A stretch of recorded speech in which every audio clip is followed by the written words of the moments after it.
basically like right about there. Just check.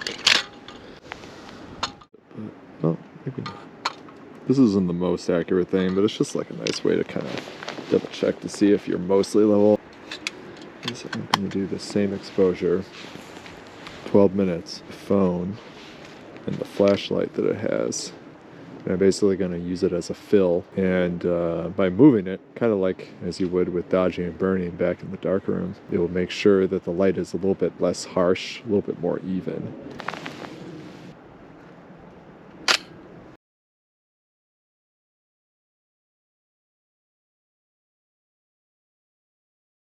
Let's see what else is around. Behind this tree. Yeah, that's pretty cool.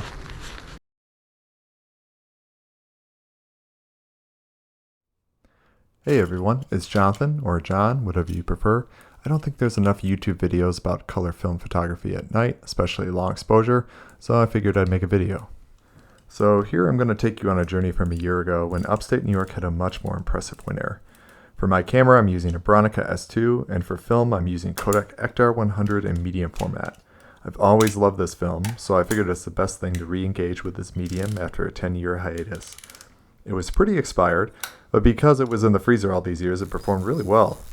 To be honest, I can't tell if anything happened to it. So I'm thinking this spot right here with the tree. I've done a photograph similar to this before, but I think with the way that the ice is formed around the branches, it should be really interesting. All right, 8 minutes. Let's see how this comes out.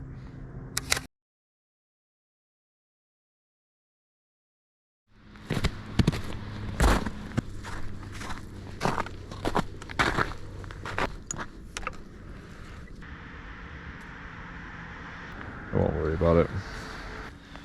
Let's see. I'm gonna do F8, 25 seconds, a minute. Do 4 minutes. Focus is set. The hyperfocal at F8.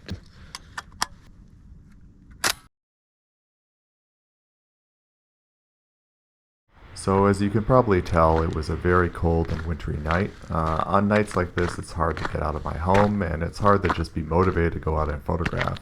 But once I'm out, it's a lot easier. Using a slow film like Ektar, which is only ISO 100, it does make things a bit more difficult because the exposure time is a lot longer.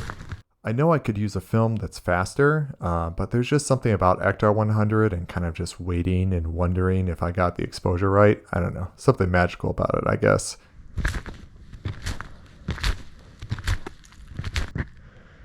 Wow, everything is so pristine as it's been iced over. All right, let's see. F8 should be fine again.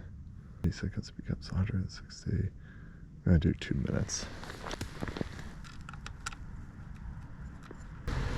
Hyperfocal. Let's do this.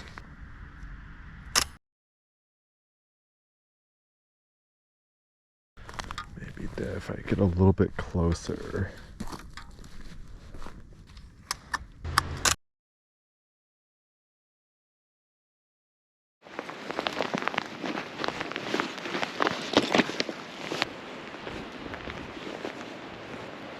Alright, back at it. Another night. This time I drove a little while. Get a little bit closer to the lake. I don't know if the GoPro can pick up on it, but you definitely hear the sound of the waves. Level adjustment.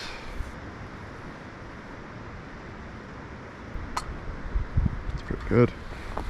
Actually, I'm gonna raise this up. Probably gonna tilt it up actually. 6 degrees. We do 5.6 because there's nothing really near me. Alright, let's see, 5.6 seconds. So we're gonna do 4 minutes, which is like, seems like the go-to exposure. Alright, let's do this.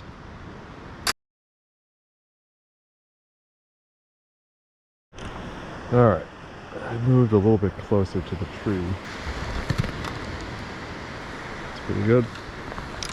Set this F11.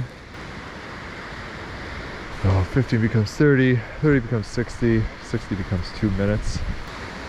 Let's do it.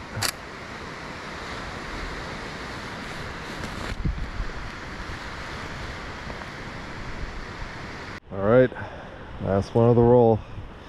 My hands are freezing. Oh, this came at the right time.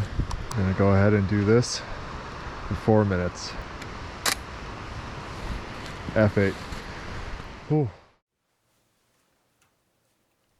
So the reason this video has footage from a year ago is because making your first YouTube video is hard. But really it's because I'm a terrible procrastinator. I have the utmost respect for Grainy Day's work ethic, for example. Like, this really is a lot of work. Anyways, winter continued, and I loaded up another roll of Ektar 100 after this one was done.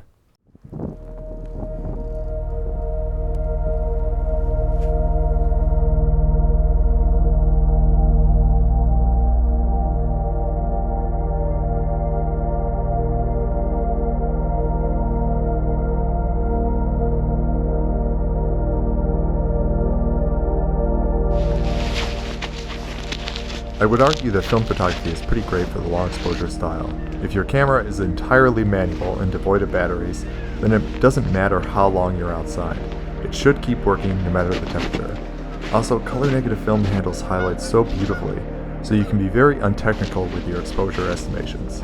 I find the most important thing is the meter for the middle values in the scene, and then at least double, quadruple, or octuple the exposure time. So if the light meter reads 8 seconds, then it becomes 16 seconds, and then it becomes 32 seconds, and finally 1 minute and 4 seconds. Now if you're into trying out really long exposures at night with film and this wacky method of mine makes you nervous, then you could totally consult a reciprocity chart for the film you're using to get a more accurate light meter read. But it's worth noting that a lot of times, color negative films don't even have a reciprocity chart for exposures that are longer than 1 second. Ektar 100, for example, Kodak recommends that you do your own tests past 1 second.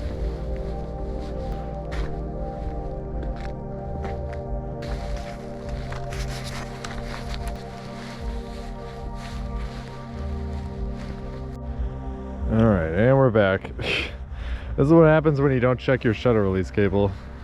To make sure that this little part spins, or at least this Nikon one. Oh my god, let's try this again for 2 minutes.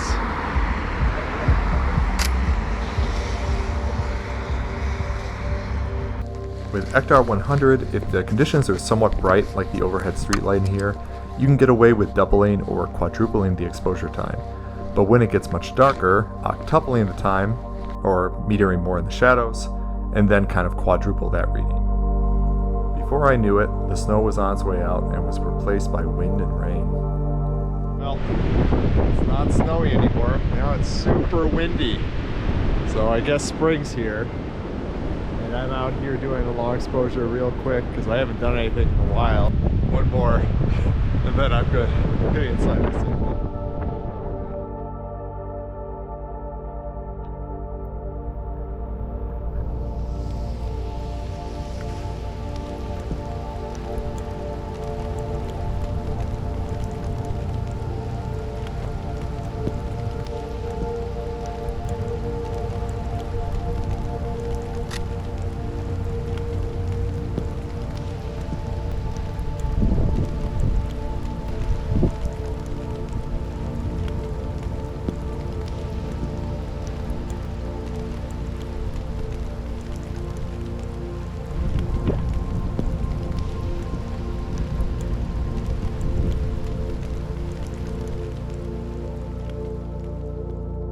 So I remember at this point, I was thinking about ideas for this first YouTube video, and I remembered I had a roll of Cinestill 800T, and because I've been living under a rock for 10 years, I hadn't tried this film stock yet.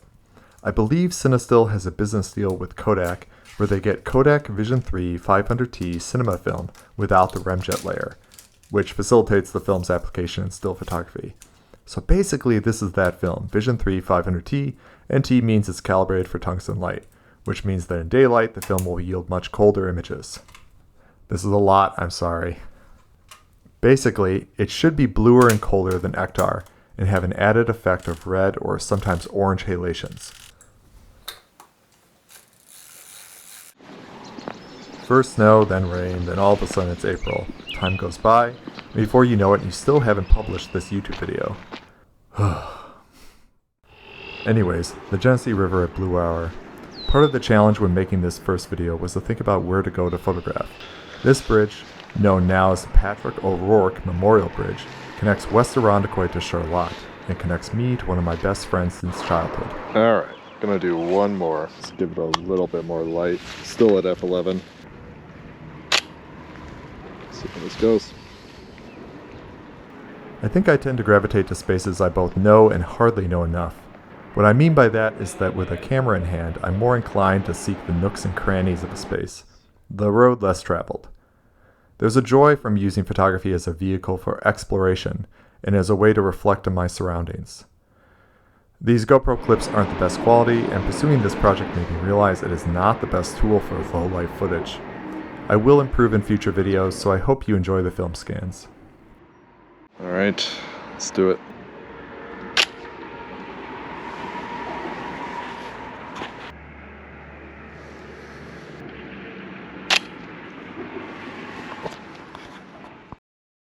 So you've probably noticed something about the street lights in these images. These are the red and orange halations this modified film stock is known for.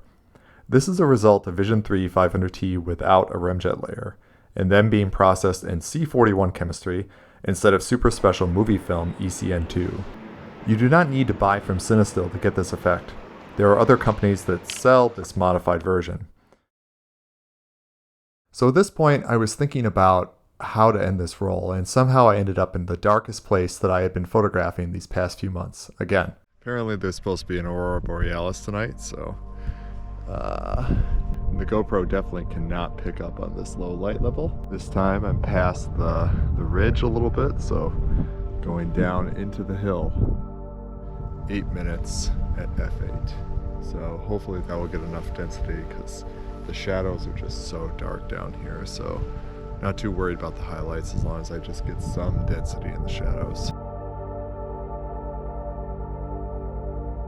Really hard to see, so I set up an exposure as best I can. So I'm just gonna leave it open for probably maybe 15 minutes, maybe 30.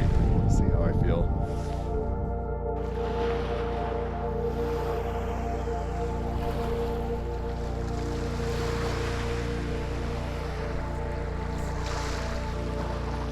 Almost there.